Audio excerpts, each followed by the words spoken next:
2월 22일 화요일 아침 보리떡입니다.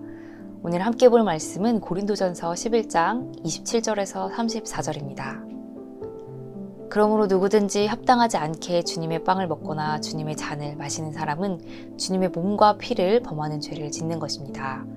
그러니 각 사람은 자기를 살펴야 합니다. 그런 다음에 그 빵을 먹고 그 잔을 마셔야 합니다. 몸을 분별함이 없이 먹고 마시는 사람은 자기에게 내릴 심판을 먹고 마시는 것입니다. 이 때문에 여러분 가운데는 몸이 약한 사람과 병든 사람이 많고 죽은 사람도 적지 않습니다.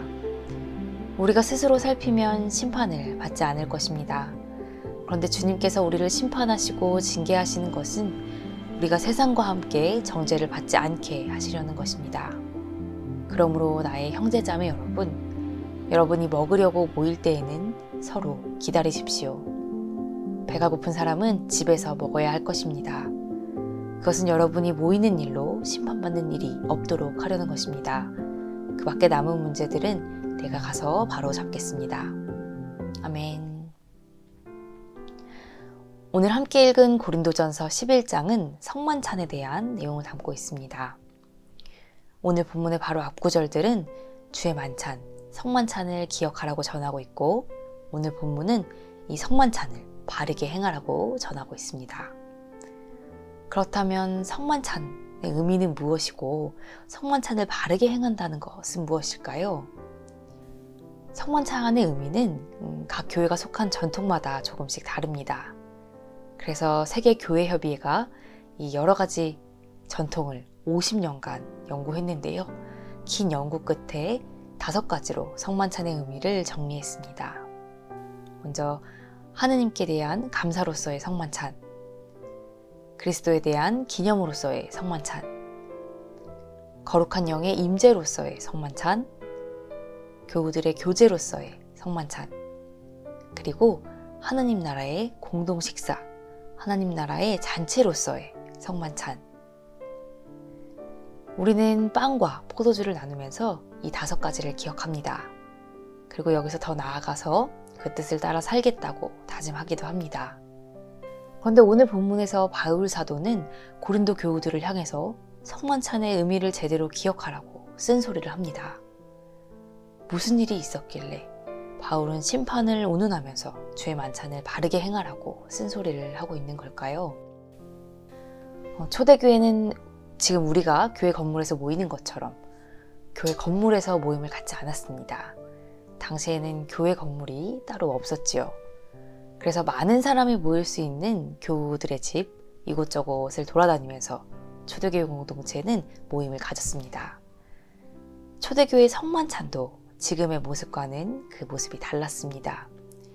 우리의 성만찬 예식처럼 형식화되어 있진 않았고 각자 집에서 음식을 준비해 와서 그것을 골고루 나누어 먹는 방식으로 주의 만찬을 진행했습니다. 날마다 오병이어의 기적을 체험할 수 있는 그런 식탁이었죠. 그런데 고린도 교회 교우들 중 일부가 자기 집에서 가져온 음식들을 먼저 먹어치웠습니다.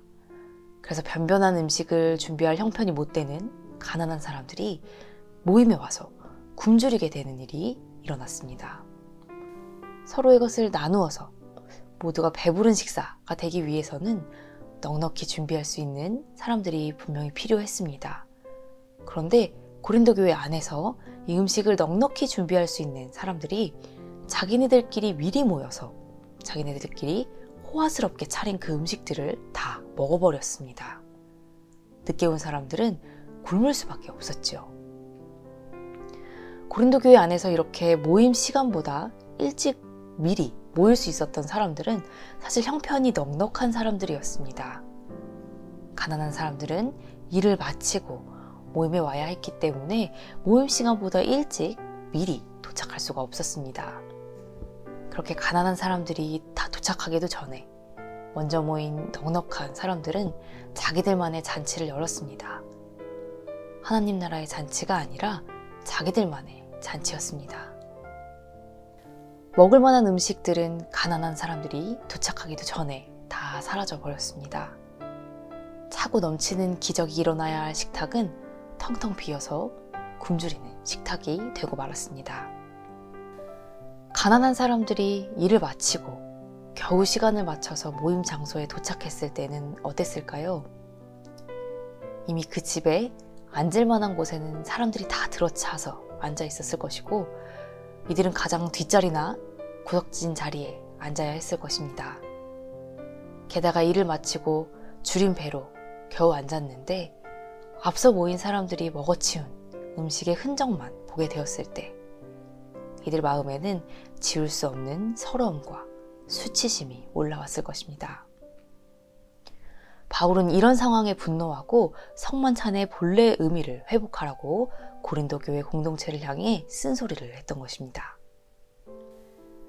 교회 안에서 함께 먹고 함께 마시는 것은 단순히 배고픔을 해소하는 것이 아닙니다.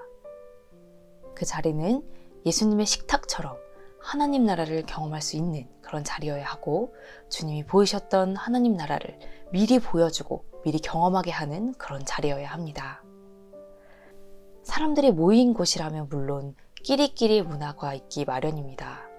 교회도 마찬가지겠죠. 어떻게 보면 말이 잘 통하고 또 관심사가 비슷한 사람들끼리 교류하는 것은 자연스러운 일 같기도 합니다. 하지만 공동체 안에서 또 다른 모임이 만들어질 때는 심각하게 생각해 보아야 합니다. 우리의 모임이 다른 이들에게 하나님 나라를 경험하게 하는 자리인지, 아니면 누군가를 서럽게 하고 누군가에게 수치심을 주고 있지는 않은지. 주님의 밥상 공동체는 가난한 사람도 소외된 사람도 심지어 죄인도 차별 없이 하나님 나라를 누릴 수 있는 그런 공동체여야 합니다. 마음이 잘 맞고 또 깨달음을 주고 나에게 기쁨을 주는 그런 모임이라고 하더라도, 그 모임들이 혹시 누군가를 이 주님의 밥상에서 밀어내고 있다면 그것은 주님의 정신을 따르는 모임이 아니라 오히려 주님의 정신을 훼손하는 모임임을 기억해야 합니다. 그리스도인은 이 세계 안에서 주님의 밥상을 실현하는 사람들이고, 그리고 더 나아가서 이 세상을 성만찬의 공동체로 거듭나도록 일하는 사람들입니다. 성만찬을 나누는 한 공동체로서 우리가 먼저, 우리 교우들이 먼저 주님의 밥상을 우리 공동체 안에서 바르게 실천할 수 있었으면 좋겠습니다. 그래서 세상 사람들이 볼 때에 우리의 모임과 우리의 모든 활동이 하나님 나라를 맛볼 수 있는 그런 좋은 예가 될 수 있기를 바랍니다. 오늘 하루 세상 모든 이들이 주님의 밥상을 나누는 그런 성만찬 공동체로 거듭날 수 있도록 먼저 내가 속한 자리에서 주님의 식탁을 삶으로 먼저 실천하는 우리들이 될 수 있기를 바랍니다. 함께 기도하겠습니다. 죄 많고 나약한 우리를 주님의 은혜의 밥상에 초대해 주셔서 감사합니다. 우리의 부족한 모습도 수치스러운 모습도 가만히 안으시고 그저 우리를 귀하게만 여겨주신 주님의 은혜를 기억하면서 우리도 서로를 가장 귀하게 대접하게 하소서. 우리의 만남과 모임을 통해 날마다 사람들이 주님의 밥상과 주님의 기적을 경험하게 하시고, 이 세상 모두가 주님의 밥상을 함께 나누며 하나님 나라를 경험하는 그런 성만찬의 공동체로 거듭나도록 우리가 열심히 애쓰고 일하게 하소서. 우리를 가장 귀하게 대접해 주신 예수님 이름으로 기도드립니다. 아멘.